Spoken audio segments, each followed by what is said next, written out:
Do you have a suggestion for a Rockstar Impact Podcast guest? Go to impactpodcast.com and just click Be a Guest to recommend someone today. This edition of the Impact Podcast is brought to you by ERI. ERI has a mission to protect people, the planet, and your privacy, and is the largest fully integrated IT and electronics asset disposition provider and cybersecurity-focused hardware destruction company in the United States, and maybe even the world. For more information on how ERI can help your business properly dispose of outdated electronic hardware devices, please visit eridirect.com. This episode of the Impact Podcast is brought to you by Closed Loop Partners. Closed Loop Partners is a leading circular economy investor in the United States with an extensive network of Fortune 500 corporate investors, family offices, institutional investors, industry experts, and impact partners. Closed Loop's platform spans the arc of capital from venture capital to private equity, bridging gaps and fostering synergies to scale the circular economy.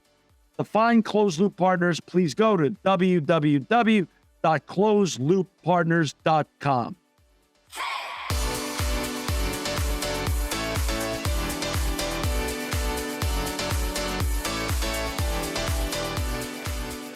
Welcome to another edition of the Impact Podcast. I'm John Shigarian, and I'm so honored to have with us today Gabriel Presler. She's the Global Head of Enterprise Sustainability at Morningstar. Welcome, Gabriel, to the show. Oh, thanks so much for having me. We're so happy you're here. It's your first turn on the Impact Podcast, and it's Morningstar's first time on the Impact. And we're going to get to all the great things you're doing in impact and sustainability at Morningstar. But before we do that, I want our listeners and viewers to learn a little bit about you. Where did you grow up and how did you get on this very important journey that you're on, Gabriel?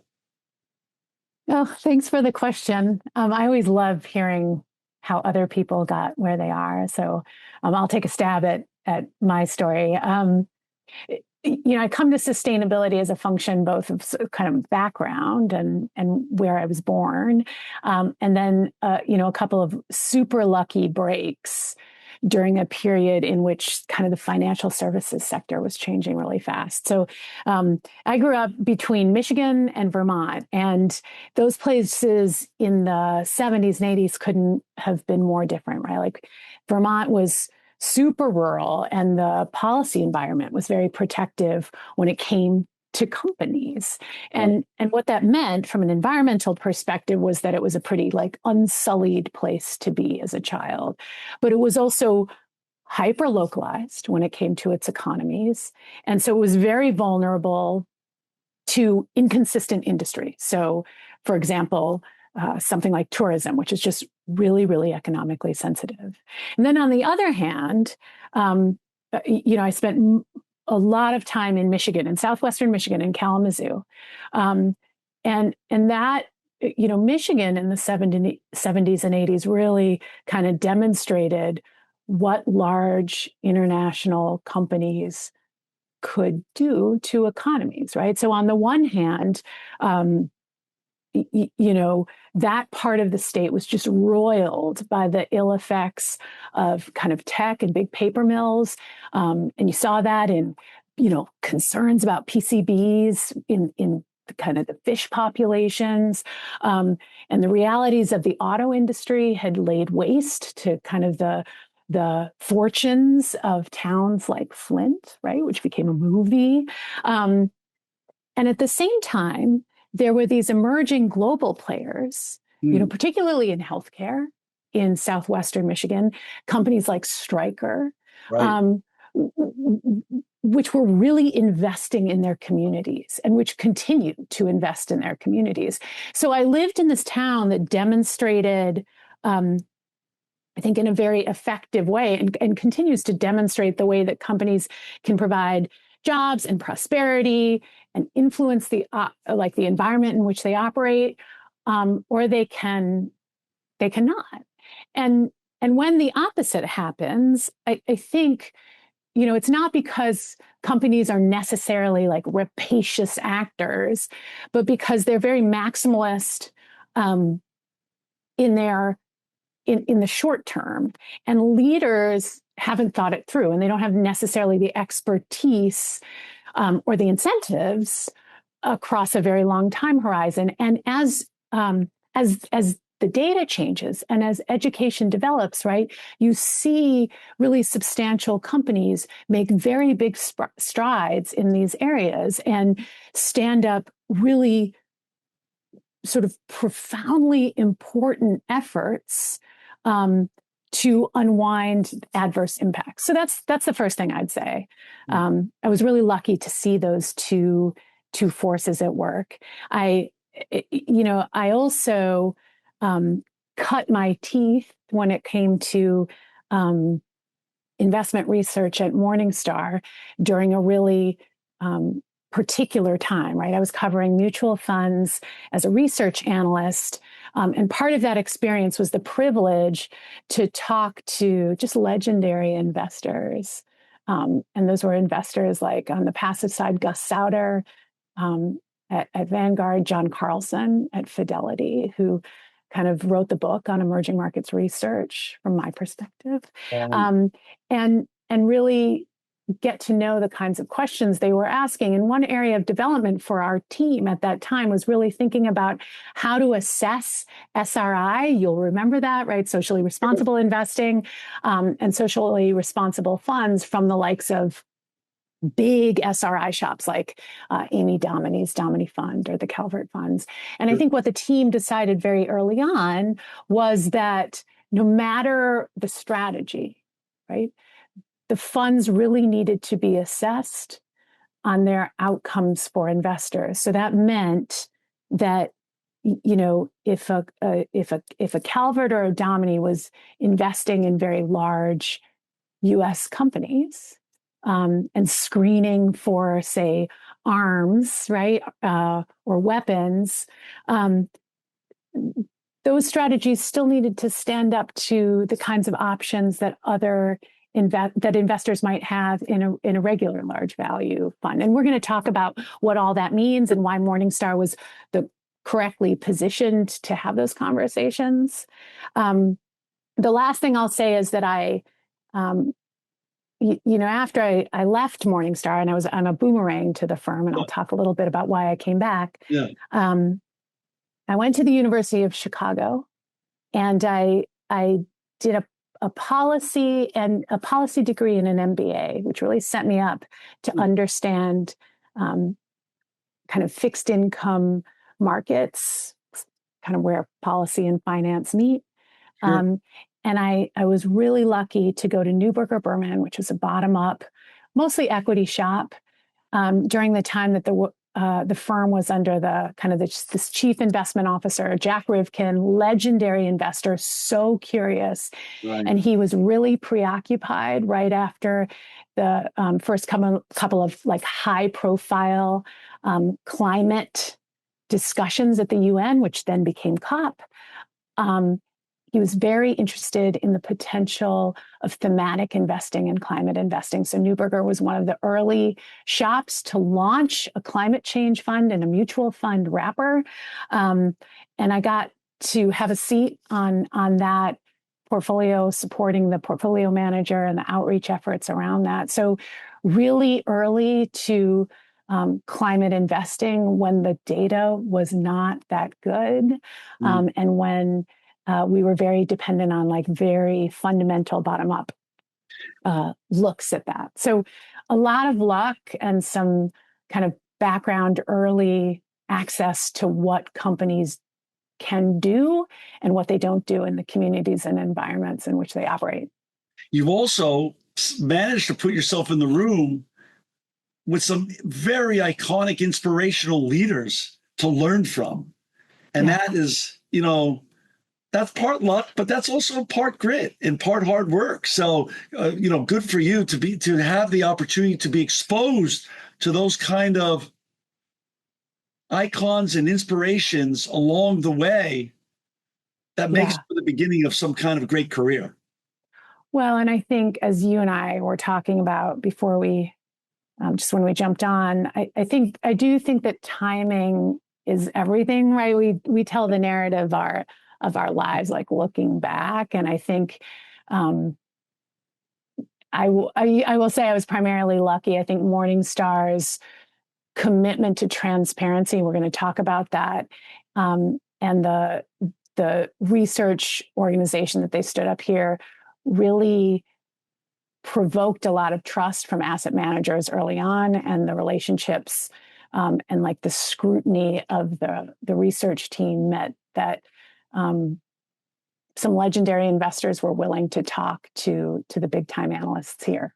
Talk a little bit about, I know while we were just catching up before we went on to record, we were talking about our parents. And my mom was a social worker, and my dad was a black belt entrepreneur. So as my therapist said, it's not so hard to think about how I ended up as a social entrepreneur. What were your parents doing, and how did that inform you to your future as well?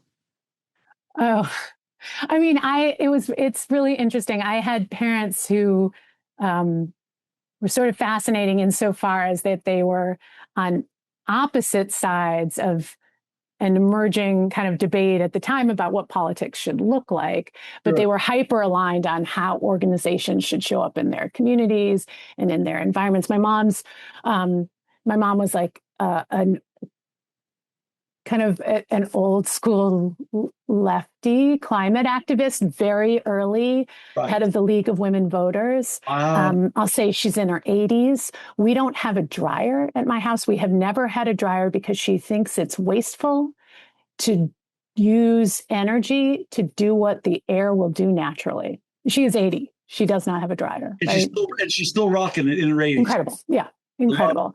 My dad was a political philosophy professor, also trained at the University of Chicago, more conservative, certainly on the political side. And we, my sisters and I saw a lot of debates about what organizations should look like, how they should stand up, how people should engage local government, federal government. So I think it was, it was an active, combative, super lucky background to kind of come to sustainability and figure out what the work is for firms to do. When you brought up where you grew up, Michigan and Vermont, my mind immediately, when it comes to Vermont, since I grew up in New York City, goes immediately to Ben and Jerry's. And for the first time I learned, vis-a-vis through Ben and Jerry's experiences, business as political activism. Yeah. And using their platform, not only to make delicious and yummy and incredible ice creams, which delight all their ice cream consumers, but also using their platform for the opportunity to effectuate the greater good. Yeah, and it's really interesting. I think, you mentioned you have a lot of listeners who are entering the workforce now. It's really interesting to think about where you want to place yourself as you enter the workforce, and whether or not you seek a role in a firm that is laser focused on that kind of product as activism, right? And I think for many students and for many people entering the workforce, that's lucky and it's rare, right? So figuring out what work you can do in more traditional organizations, I think, is a more common conundrum that most of us face. What year did you join Morningstar with the title of Global Head of Enterprise Sustainability? Well, I came back to Morningstar as a boomerang in 2014 to run their global asset management marketing organization. And over the course of kind of the last 10 years since I've been back, I've been really lucky to align closely with the development of the sustainability data set, so the environmental, social, and governance data set, and the kind of the resultant development of Morningstar's tools and research efforts, and data offerings that allow investors and certainly employees to understand some of the non-financial metrics that they can use to understand how a firm is showing up in community, and also with respect to its use of energy, its corporate governance, and how it manages its workplace. So got to onboard sustainability data from Sustainalytics, who was then our partner, got to work on the acquisition of Sustainalytics. And since 2020, have worked to align our corporate strategy with our business offering, leading a team that's kind of centrally located across PitchBook, which is our private equity data and research platform, DBRS, which is our credit ratings business, and the Morningstar legacy organization, which is research data and tools for investors, and sort of bringing together those efforts and delivering a corporate sustainability strategy for the whole firm. For our listeners and viewers who've just joined us, it's an honor to have with us today Gabriel Presler. She's the Global Head of Enterprise Sustainability at Morningstar. To find Gabriel and all our colleagues and all the important work they're doing in sustainability and impact, please go to www.morningstar.com. For those who haven't heard of Morningstar or just not that familiar with it, it was a company that was started in 1984 with over $2.5 billion in annual revenue, over 11,500 employees, and over 32 countries served. That's a big enterprise. It is now. I mean, I think it's a really interesting genesis story because it really informs so much of what we do today. So as you say, the company was founded in 1984 because our founder, Joe Mansueto, who's also the chair of our board, really believed that retail investors, so regular people, people like my parents, had destructively limited information about their investments. And they lacked the kind of transparency that super big capital pools enjoyed. And Morningstar's perspective is that investors deserve transparency into what's in their portfolios, right?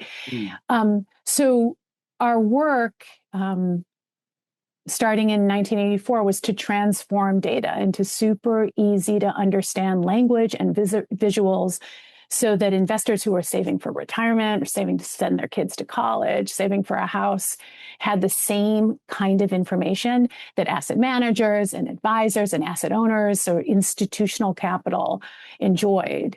And it's hard to remember now how bold, right, that kind of advocacy was. I think now we're so familiar with the way that Morningstar has shaped the investment landscape. Anyone listening with a 401k, for example, will be familiar with the Morningstar style box, which has as a sort of implicit premise the notion that if you are invested in small U.S. equities, the performance of your asset manager should be compared with other asset managers that are also invested in small U.S. companies, right? But those kinds of visuals, that way of categorizing the landscape, the star rating, which is based on backward-looking assessments of performance and fees,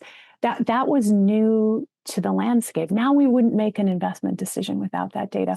But at the time, Morningstar was the organization delivering that data. And I think that continues today. We're really looking to empower investor success. We do it through delivering against these three principles, right? Transparency, access, and choice. And I think it's very important that individual investors with like small hopes, small dreams, right, have the ability to make choices about where their money goes. And I guess that, I think that links really elegantly to what we're doing with respect to sustainability. Morningstar takes seriously this kind of duty to put data into the hands of investors. And we seek to be the provider of the best and most comprehensive data set in the world. And initially, right, that was what we think of as traditional financial data, right? The kind of data that became expected in 1934 after the SEC was formed, right? Like the SEC was formed because investors were panicked after 1929. The SEC was designed to identify a set of data points that would say something reliable about a company so investors could make choices. And I think one of the things that's really exciting and that we've seen in the last 10 or 15 years, right, is that data set has expanded. And now it includes what I like to think of as sort of potentially pre-financial data. That's data about environmental impact and about energy efficiency and about corporate governance and about the inputs to high-level decision-making in terms of employees. And so our work in sustainability is to give investors the tools to use that data set, that ESG data set that we hear so much about, to make investment decisions and to layer up the traditional financial metrics that they can put their hands on so easily with information about, for example, how energy efficient a company is, because how energy efficient a company is says something often about management skill. And that's important for investors to know. And then I'm sorry I'm going on a little bit, but I think I'll say just one more thing, which is that we take that premise in the corporate sustainability team very seriously. Morningstar believes that investors deserve to know what's in their portfolios. And similarly, we believe that Morningstar's stakeholders, so our investors, our shareholders, and really critically our employees, deserve transparency into how Morningstar makes its money, how we run our workplace, and how we size the performance of our, for example, energy decisions. So as you said, it's your DNA rests on the three pillars of transparency, access, and choice. So with regards to sustainability,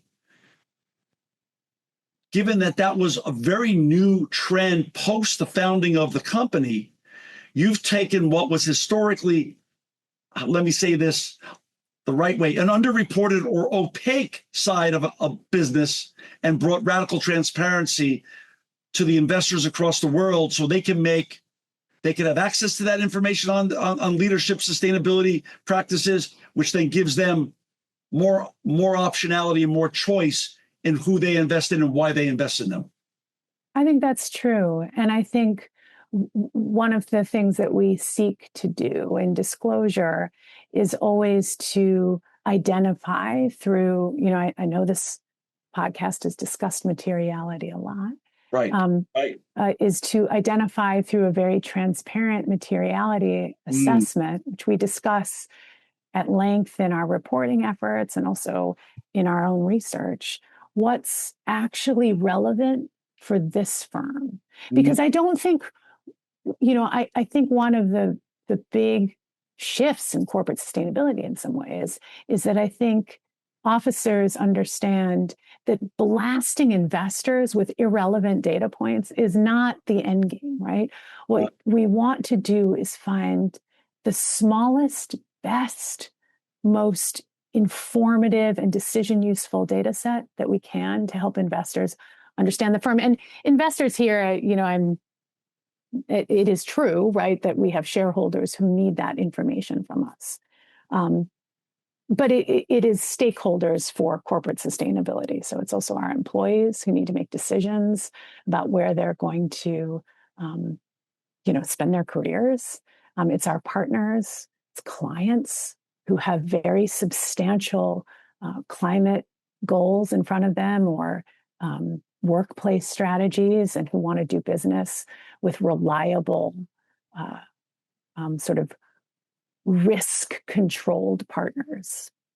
You brought up the word materiality. I love it. And yes, we talk about it a lot here only because my great guests, some of the smartest and best leaders in the world, have explained to me and our listeners and audience over the last, especially a year or so, how there's a shift. There's been a shift away from, let's call it the alphabet soup of acronyms, which, in the sustainability world that got over politicized, and sort of the rationalization has been towards words and trends like circularity and materiality. What other trends are you seeing from the data sets that you're bringing in from all over the world that are now shaping the future of corporate sustainability? I mean, what a remarkable 12 months, 24 months, 36 months. When I think about the trends that we position to grapple with, right? I think about the fact that regulatory divergence is accelerating. And maybe I'll come back to each one, but I think about regulatory divergence. Yep. I think about the demand for evidence from stakeholders, from clients and shareholders particularly, evidence of environmental, workplace, and corporate governance performance. I think about the emergence of climate front and center across all sectors, which is fascinating. And hand in hand with that, I think we have our eyes on AI as the place and the issue around which governance, climate, technology, and employee futures converge. So I think we're going to need to be fluent on that. And then finally, one trend that's durable and growing is the fact that employees, investors, stakeholders in general have very high expectations, and they are demanding evidence that companies and organizations are positioned for a sustainable future, regardless of what that future looks like. So if I were to go back on that, right? Yeah. When we think about regulatory divergence, I think global companies have to navigate very big gaps between stringent and deregulatory environments. And climate disclosure rules are just the latest in a series of ever more divergent approaches to regulation. Right. And that is true and acute in the US. When I think about this demand for evidence, we see shareholders and clients and investors expecting at the ready data pertaining to climate and supply chain oversight as a proxy in many cases for management skill. Right? So investors want to know, hey, listen, what does the energy intensity of a revenue dollar look like? What does emissions over revenue look like? What does the emissions intensity of each individual employee look like? What does that look like per square foot? Right? And there's this increasing sophistication and segmentation in terms of what investors are interested in. And that goes to this alphabet soup thing, right? I mean, one of the things about the 2025, 2024 skepticism about ESG is that it's been very clarifying. I think organizations and investors have had to decide what in the environmental, social, and governance data set they were interested in. Were they interested primarily in environmental impact? Were they interested in climate transition? Were they interested in physical climate risk? Were they interested in who sits in the executive leadership circle? What those people look like, right? Were they interested in how many or what the board looked like in terms of insiders? And so there's been I think a defining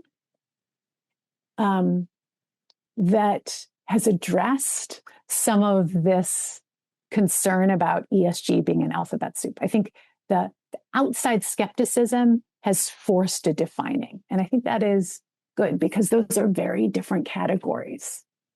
Absolutely. You mentioned the word evidence a lot. So are we now entered the future where enough of telling us, enough of sharing your lofty goals, show us what you've done, show us what you're doing. No more talking, start doing and proving what you're doing. Is that really where we're at?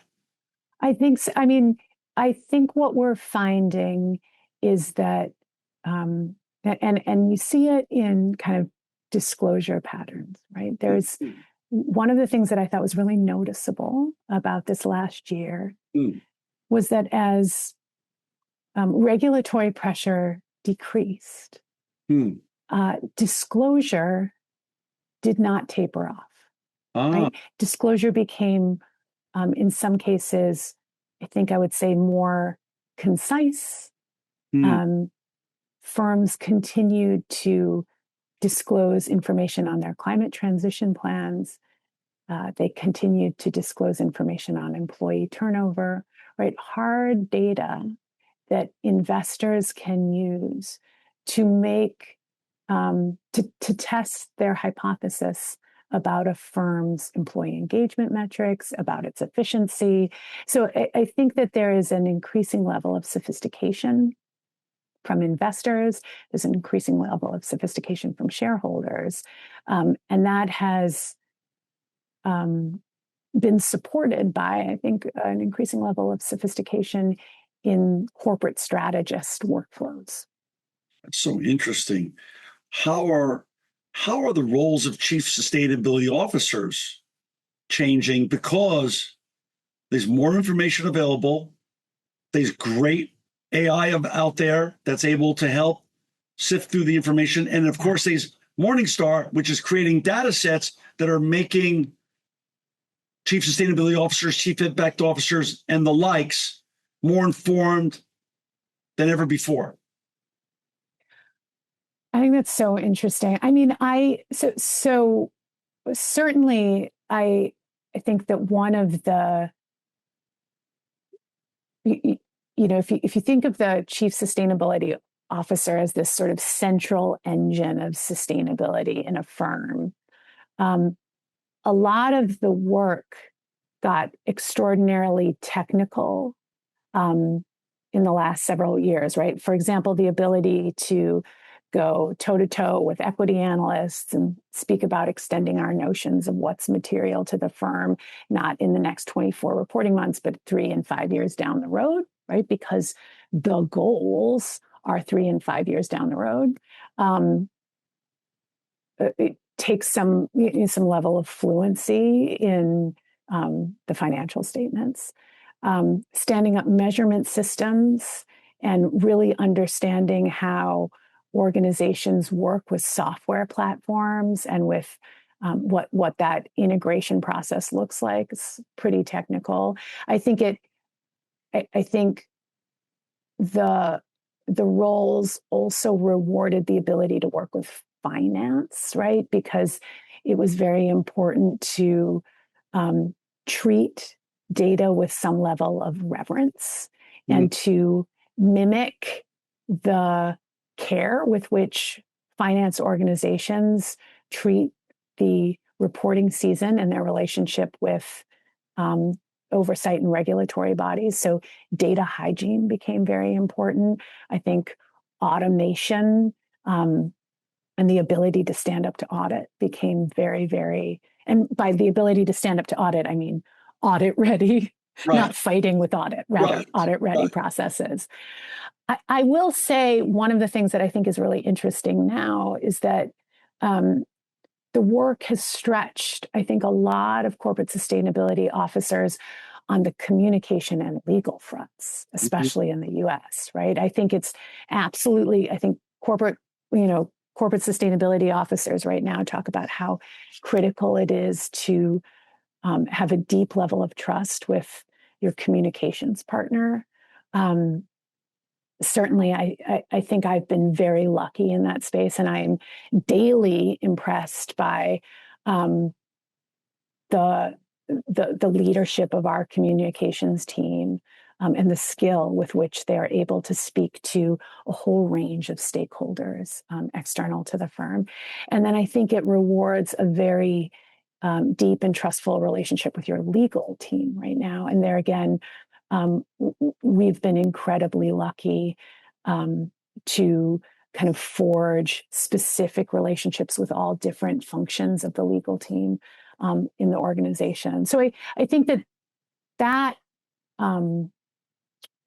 ability to move seamlessly across many different functions in an organization and really work with kind of sympathy and empathy for people in different workflows stands aspiring corporate sustainability managers in good stead. Certainly you mentioned AI. From a product perspective, I think at Morningstar right now, what's really unique about environmental, social, and governance data, right, is that it's not audited, it's not financial, and it's not standardized. And so AI processes are really allowing us to sift through huge data sets to stand up assessments that are comparable, like that are interoperable within and between sectors. And that's just critical to our ability to understand aspects of company performance and company behavior that might have something to tell us about financial data in the future, right? Or future financial data. From a issuer perspective, from the kind of internal team doing the work, the corporate sustainability team, so much of what we've done has been very manual. And a lot of the work that we're helped with now is really understanding the trends in client and shareholder requests and in investor appetite. And we're also helped in sort of core research projects around assessing what kinds of performance is consistent with or is demonstrated by firms, peer firms, of whom we might be really jealous, right? Because they're really good at some aspect of sustainability that has thus far eluded us. And so much of what AI does and its ability to help us with data helps start to identify those areas where maybe we could improve. You mentioned regulations, and of course, we've seen the regulatory temperature simmer, if not be reduced here in the United States, but that doesn't mean the same holds true for the EU, for Asia, for South America, for the Gulf. Talk a little bit about the patchwork quilt of regulations around the world. You serve at least 32 countries, and of course, over 11,500 employees. So that means you're doing business on continents, all across continents around the world. How difficult is that patchwork quilt to navigate? And do you feel any hope whatsoever that there's going to be a movement at some point towards harmonization of some of these regulations around the world? Well, it's a great question. I know not to use another acronym, but I do think there's really good work being done by organizations like ISSB, just putting into place simple guidance for disclosure with respect to material data sets for different sectors, and also has made recommendations for broad disclosure. And I want to salute that work because so much of that work is done, in partnership across many different organizations. I think the sustainability investment community has done a lot to include parties from many different jurisdictions. And so I think it's important to acknowledge that. But to your point, I think the regulatory chaos, right, has been very hard to navigate, both for sustainability data and research providers and for companies. I think one of the things that we think about here is staying ready so that we don't have to get ready. Right. I'm very lucky to work at an organization that is a research and data company. So there's real reverence for data and for data processes, for data hygiene, and for treating reporting and disclosure as a core part of our work to bring transparency to investors. I think one of the aspects of the regulatory pullback that I'm excited about, although I'm not very excited about it generally, is that it has given, I think, parties, particularly in Europe, a chance to rethink prioritizing certain data sets in a way that's reflective of company realities. And I think that's important. And I think ambition is incredibly important here, but I think reality will trump unreasonable ambition. And so I think what we'll come out with is a more reasonable and ultimately more helpful data set for investors and for the public. Understood. So, definitely more to come, as you know. Talk a little about some of the initiatives at Morningstar that you've been there now 11 years in this new role, or since the boomerang, you've been there about 11 years or so. So talk about some of the initiatives at Morningstar that you're the most proud of. And of course, our listeners and viewers can find you and your colleagues at Morningstar.com.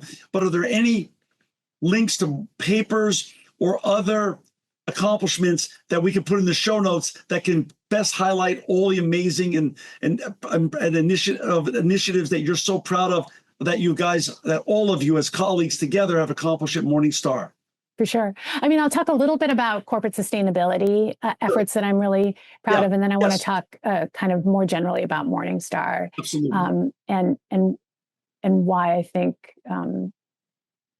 readers and listeners and watchers should kind of check out some of what we're going to post. From a corporate sustainability perspective, I think that one of the things that was really exciting was to watch what it looks like when a firm doesn't just have kind of a tolerance for disclosure, but has a real appetite for transparency. What it looks like to stand up a corporate sustainability and disclosure effort really, really fast, which is what we did.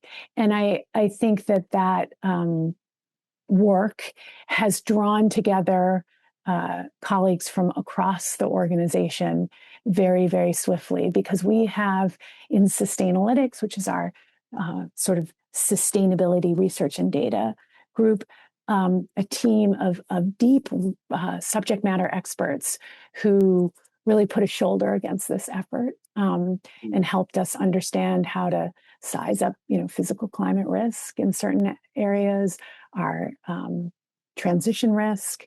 They gave us guidance in terms of what human rights policies should look like, right? And a lot of that we had in place, but building that out of one central team is really a Herculean task, and we were helped by a whole range of colleagues. I also think there's something in the DNA of the firm around transparency, access, and choice that just tees up really elegantly with sustainability. So much of sustainability is about transparency.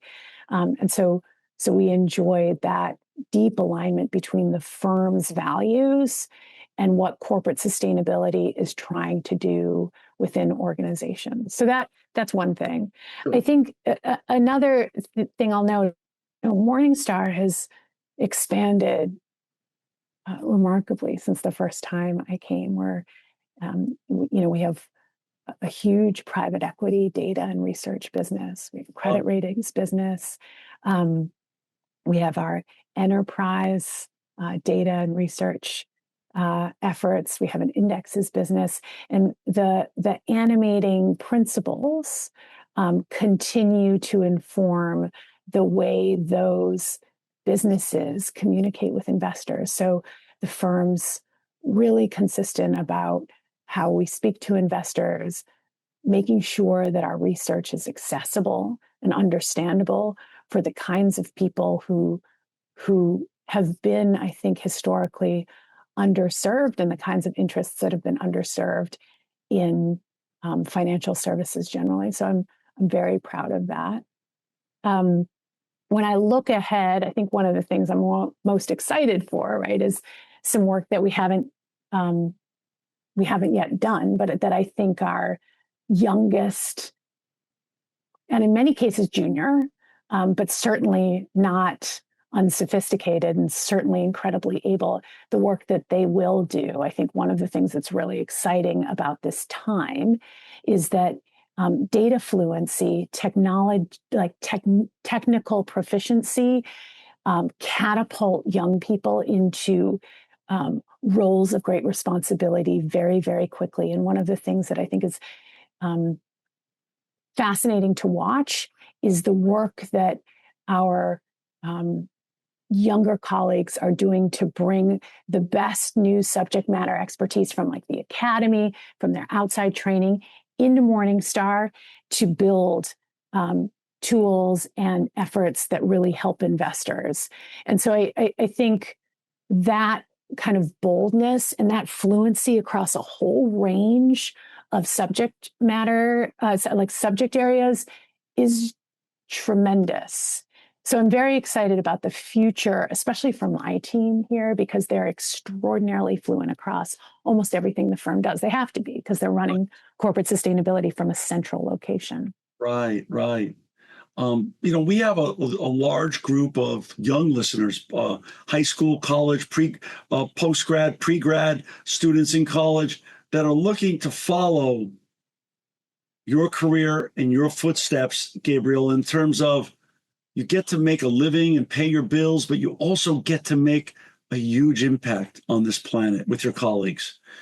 What advice now to the next generation of young professionals that are coming up do you want to share with them in terms of how to go about crafting a career like yours that is still just in the middle of it, or in a very young part of it, but still gets to really, really, really, really become part of this new trend of it's great and important to make a living, but it's just as important for our own personal feelings of worth and self and accomplishment to make a difference?